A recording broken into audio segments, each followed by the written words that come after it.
Hello guys, welcome sa aking channel. So, gumagana na ngayon ng Union Digital Bank. So, nag-offline siya kanina. So, ngayon guys, ang tuturo ko sa inyo, pag may QR code na sinend sa inyo ang kaibigan ninyo, gamitin yung QR code kasi the best na, pinakamabilis yan na way para makapag-send. Less error pa. Tapos yan, time consuming pa, diba? Ito-type mo na lang yung amount. Kasi may verify naman yun yung pangalan eh. So, ganun lang. Pan transfer. So next, generate apps. So sa Union Digital Bank pala ay may 20 na manage recipient na makakapag-save ka lang. So pag na-reach mo na yun, pwede ka naman mag-delete ng recipient mo na hindi mo naman masyadong ginagamit.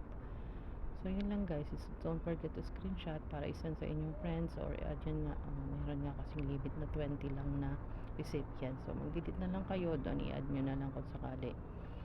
So, ganun lang guys. Sana nakatulong, di ba? Ganun lang kabilis. Mag-send sa QR code. Gamit ang Union Digital Bank at still a free unlimited pan transfer pa rin siya as of this time. So, yun lang guys. Salamat!